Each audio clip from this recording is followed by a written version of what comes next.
This is the Orioles POSTCAST, your instant game reaction for the Baltimore Orioles. Part of the Locked On Podcast Network, your team every day.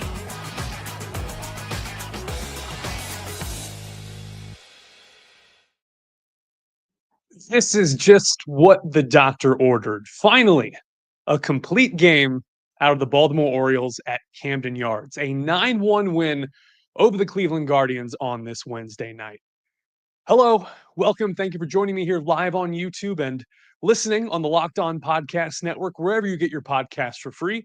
My name is Luke Slaybaugh. I am the post-game show host, heretofore known as the POSTCAST, here on the Locked On Orioles podcast all year long. This is bonus content. It is an extra episode complimenting Connor Newcomb's show, which is still 5 days a week. We're sharing the space here. I'm filling in the gaps here on weekends, here for every single Baltimore Orioles game for instant reaction. This is just what the doctor ordered. The plate approach from last night and day. In fact, I would love to ask Jackson Holliday right now and Ryan O'Hearn right now, did they listen to last night's postcast? We were all kind of pessimistic down in the dumps. I read some comments.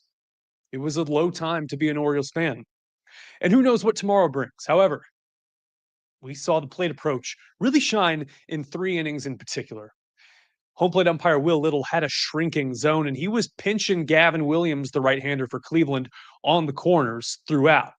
And after a 7-pitch first inning, Gunnar Henderson swinging at the first pitch as the leadoff man, I thought we might have been in for the same. However, in the second and third innings, the Orioles broke out, started patiently approaching the plate for a 26-pitch second and a 20-pitch third inning. Hello. You can see me now. Austin Welch says, "Let's go O's." He's 21. 21 referring to our player of the game, Jackson Holliday. This is the Locked On Player of the Game. You get so in the zone, for those of you watching on YouTube, that I just had the banner up this whole time with Leah's comment saying she was reporting from Camden Yards. She will probably be listening on the replay. And again, I will read the comments and check in from time to time. That was quite funny. Of course, it happens on a good episode. It happens on a 9-1 win over the Cleveland Guardians. Player of the game is Jackson Holliday. We'll set the scene for you. 7-pitch first inning at the plate against Gavin Williams of the Cleveland Guardians. So inauspicious start at the plate. Cedric Mullins has been a shining light on the hill for this team. His walk rate, in fact, at a career high, double his career rate that it normally is. And so he walks. Also, Cedric, 12 walks this season to 11 strikeouts. Talk about having the contract year explosion. That 30-year-old Cedric Mullins, he's in for a payday. Talking to you, David Rubenstein. Ryan Mountcastle's singles almost rolled over on a hanging sweeper off of Williams, but he hits it to left field. And then 1 out later, Ramon Urias lays off a high fastball on 3-1. Loads the bases, visits to the mound, which usually for recalibrating for mechanics in Cleveland's hopes, trying to get Williams back centered and ready to go. Enter Jackson Holliday, 21-year-old out of Stillwater, Oklahoma, number 1 overall pick in 2022, mired in an 0-for-17 slump at the big league level and not getting consistent playing time. More on that later. 1-0 count, hanging sweeper, launches it to the deepest part of the ballpark, deep to center field, already his second grand slam of his career and second home run of the season. It really did start with Cedric Mullins. Again, the unselfishness as usual, walking at a 16% rate, double his career line, 12 walks to 11 strikeouts. And in my view, the turning point of this game in this inning was Urias right before Holliday. His at-bat was special. 1-0 count, sweeper at the knees, could have gone either way, but you know that Will Little is calling a tight zone, lays off, 2-0 count. And then 3-1, high fastball at 98. That looks big and juicy to a hitter like Urias. And he's having a good start to the year. He should be able to put a charge into that, but it's a little bit high out of the zone. Likely scenario is he pops it up and he kills the rally. And we had talked the last several games about this team's approach on 2-1 and 3-1 counts. In fact, a lot of Gunnar Henderson struggles, besides swinging at the first pitch to lead off a game, a la Jordan Westberg last night, is pounding the ball into the ground and rolling over on it on 3-1. Who cares about exit velocity if it's right at someone? You know what I mean? Speaking of 3-ball counts, 2 O's got their pitch on 3-1. If you're tuning in late or just getting on to the game on Masson, bottom 7, 2 outs, nobody on. Outfielder Ramon Laureano, kind of an obscure character on this team, had not hit in limited playing time. Known for his defensive prowess, actually came up short in a Bermuda Triangle freak single today that didn't have a whole lot of consequences. The 3-1 count against Gavin Williams, still in this game, because after the Holliday grand slam, he was nails. Fastball high and in at 96. All he's got to do is drop the hands, actually pull him into his body, and that ball went a long way. Solo shot to left field and knocks Williams out of the game. Makes it 5-1 Orioles. Laureano's first home run and first RBI as a Baltimore Oriole. Good to see out of number 12. Welcome to the party. Shame you came late, but glad you came. Next inning, 1 out, nobody on. More insurance. At this point, Tristan McKenzie, solid right-hander, had a really good 12-6 curveball working for him. I was unaware of all his injury struggles of late. Seemed like a quality starter. I used to cover the Kansas City Royals back in the day, and Cleveland used to carve those guys up in the Mike Matheny era down at Kauffman Stadium. So 1 out, nobody on for Ryan O'Hearn. 3-1 count again. High fastball, and he locks in on it. I mean, that was a tank. 108 off the bat, 396. How far did it fly? Didn't quite make it onto Utah Street per the broadcast, but made it 5-1. Or excuse me, 6-1. Right, 6-1. A footnote on Jackson Holliday. 21-year-old, former number 1 overall pick.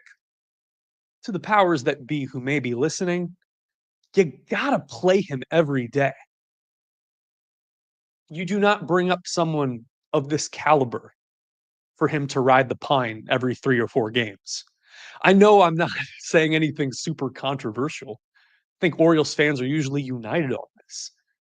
But for someone who is supposed to be part of this young core nucleus and projects as a middle of the order hitter and a 5-tool player and has demonstrated some elements of mastery already, or at least mastery is not the right word, above average excellence, whether it's the ball jumping off the bat, his footwork, his defense, his base running.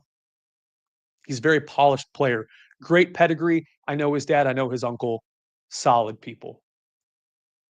He is equipped to hit in any spot in this lineup. The way Brandon Hyde, the manager, is structuring things right now, he sees fit to put him in the 7, 8, 9. And when you've got the big muscly guys up top doing their job, Westberg, Adley, Mullins, O'Hearn tonight with the solo shot. Yes, you want that balance at the bottom of the lineup, someone who can be an on-base threat, speed, power that can intimidate starters. Speaking of which, the stat they threw up on the broadcast tonight about the last 2 games that Orioles pitchers had going up against 6 through 9 hitters, that Toronto and Cleveland were hitting 528, the 6 through 9 hole hitters against Orioles pitching. Sheesh. It's rough. But tonight was payback. Just 8 at-bats for Jackson Holliday against left-handed pitchers in 14 games. 2 hits, 2 RBIs. Very small sample size, minuscule. I think we can all agree All in this together here on YouTube Live right now, listening on the replay on the Locked On Podcast Network. You gotta let him play. Give him a chance to prove himself. If he wasn't ready, I feel like Mike Elias would be forthright about that. But the GM says he's good for up here. Let him cook. And speaking of cooking, it was about time Dean Kremer had a good start. 2 wins now on the season, tied for the team lead. I know that's hard to say coming out of my mouth as the Orioles improved to 7-10 on the young season. Right-hander Dean Kremer, his best outing by far. Challenged the Guardians with an improved splitter and curveball. They'd been talking on the broadcast before he took the mound that there was more side-to-side run on his splitter that kind of flattened it out. But we saw in the early goings how he was able to facilitate some weak ground balls out of the Guardians. Top of the second, got Kyle Manzardo to roll over on a splitter to the aforementioned Jackson Holliday for a 4-3 ground out. 2 outs in the inning, got Angel Martinez to roll over on a cutter. Hope he's okay, by the way. Ran into the right field wall late in this game. Guardians got banged up. Shortstop as well. Arias, that was rough. Otherwise, Kremer mixed his pitches up really well, got some weak pop-ups, labored later in the game through no fault of his own. 22 pitches in the fourth and 20 in the fifth. Curveball was really effective, a good put-away pitch. 2 strikeouts, both against former Cardinals legend and Washington Nationals legend, Lane Thomas, on sinkers. So the final line on Dino, 5 1/3, 1 earned run. Lone home run was to Gabriel Arias. 4 hits, 1 walk, which didn't score, didn't come back to haunt him. Great. And 2 strikeouts that we mentioned against Lane Thomas. Just grooved a cutter down the middle to Arias. Careless mistake. Won't do it next time. 96 pitches is a season high for Dean Kremer, 61 of those for strikes. He improves to 2-2 on the season. He is tied with Zach Eflin for the team lead in wins. Please get well soon, Zach. Really fun defensive play I want to talk about. Top of the 8th inning, Yennier Cano, right-hander, comes in to shut down the Guardians. He inherits a sticky situation from left-hander Gregory Soto. Soto still aching from that Toronto outing. 1st and 3rd after a Jose Ramirez double and Carlos Santana single. Carlos Santana at 39 still playing and has pretty much played for everyone. So Jankensky Noel comes in to pinch hit for Manzardo. Cano gets him swinging on 3 pitches. Changeup at the shins. Whiffed. Wasn't even close. Then he walks Nolan Jones. Bases are loaded. Angel Martinez hits a tapper to Cano. Cano feeds it to Adley Rutschman, covering home plate for 1 out. And then Adley throws to Ryan Mountcastle at first. Throw is inside the baseline and it hits Martinez in the back. The umpires call Martinez out, ruled that he was too far inside the baseline. And it was great to hear Jim Palmer in the broadcast booth make that quip of, I've been waiting on that call since 1969, since the World Series against the Mets, that incident with J.C. Martin and Pete Rickert. There's the shot of Cal Ripken Jr. and Dave Grubenstein pointing and explaining and running through that play. Yeah, bailed Cano out of some trouble. Nice double play to end the inning. We mentioned Ramon Laureano getting his chance, and the only reason he did was because Tyler O'Neill was a late scratch. We're going to talk about that. Making the best of his opportunity, and also making the best of his opportunity, Heston Kjerstad. This is still 17 games into the season, a safe space for Heston Kjerstad truthers and Jackson Holliday truthers, which I believe 99% of us are. Thank you for watching live here on YouTube and for listening on the Locked On Podcast Network. We'll go through comments as well. Hopefully nothing too profane, but first, we got to get these sponsors in. First shout out of the night goes to PrizePicks. Basketball and hockey playoffs are heating up. I told you the St. Louis Blues were making the playoffs, going for the Stanley Cup, and I was right. PrizePicks, easiest way, most exciting to play daily fantasy. You can pick more or less on at least 2 player projections, and you're in. You can even combine players across sports, basketball, hockey, baseball, and more for your chance to win up to 2,000 times your cash. So you can pick any player performance. Luka Doncic in the Lakers, Shai Gilgeous-Alexander. Some might say he's the MVP. People are saying, is Shai going to drop 50 in a playoff game? Jordan Binnington going to go for the shutout. Then you got your Connor McDavids, your Austin Matthews, that Russian kid that just started playing for Montreal. Nuts. Download the app today. Use code LOCKEDONMLB. That's all one word, LOCKEDONMLB, to get $50 instantly after you play your first $5 lineup. That's code LOCKEDONMLB to get $50 instantly after you play your first $5 lineup. PrizePicks, run your game. One more shout out here on ad copy, and it's Gametime. One of my favorites here. They're all my favorites. But MLB Games Live, we've been talking about doing this show live from the field or live from a stadium. I'm a completist. I got that from my father. So I'm 18 stadiums into this 30 Major League Baseball stadium tour. Been to Camden several times. But hey, we got Anaheim. We got Wrigley. We got wherever Tampa plays these days. And if you want to go to the games too, I know some of you were there tonight and have already commented that you were. Last minute deals, all in pricing, lowest price guarantee, and that's where Gametime comes in. No stress in buying these tickets. Plus, the prices drop as the game time. See what I did there? Gametime gets closer. So you can score an incredible deal. The Gametime Picks feature makes finding the best deals effortless, filters out the fluff, and highlights the top discounts in the stadium. So take the guesswork out of buying tickets with Gametime. Download the Gametime app. Create an account, use Locked On MLB for $20 off your first purchase. That's the same code that I just mentioned, all one word, Locked On MLB. Terms apply. Create an account and redeem code Locked On MLB for $20 off. Download Gametime today. Last minute tickets, lowest price, guaranteed. And now, back to the show. Appreciate y'all tuning in here on this Wednesday night. Orioles beating up on the Cleveland Guardians 9-1. Tyler O'Neill. Big free agent acquisition by Mike Elias, David Rubenstein and company. 3-year deal. Scratched with neck discomfort. A caveat, and I'm sure Connor mentioned this at the announcement of O'Neill's signing, this is going to happen. Prepare for this for the next couple years because O'Neill's whole career has been nicks, bruises, and nagging injuries, mainly lower body. And you're lucky that it wasn't a hamstring last night. Very active in last night's loss to Cleveland. Remember that 9-6 double play? Did a somersault, rifling that ball back in upwards of 95, 96 miles an hour. It's a great throw.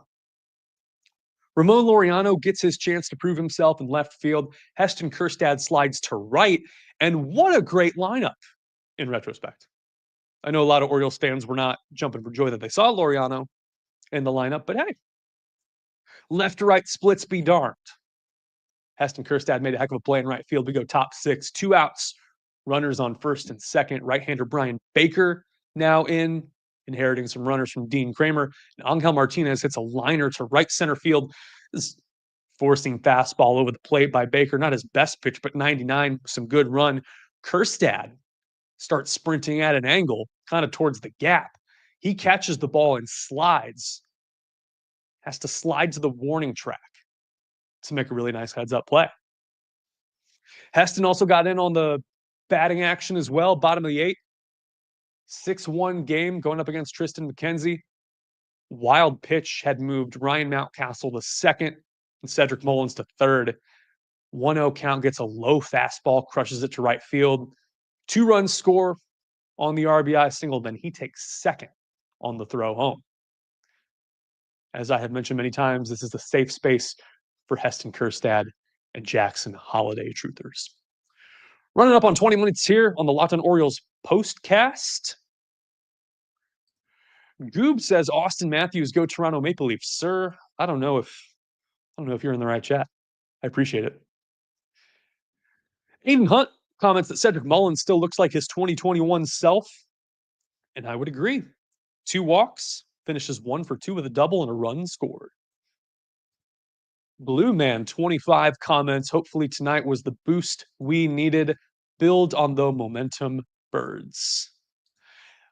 A great early 2000s Orioles reference here from commenter KPK33X. O'Neill is muscular, but he's fragile.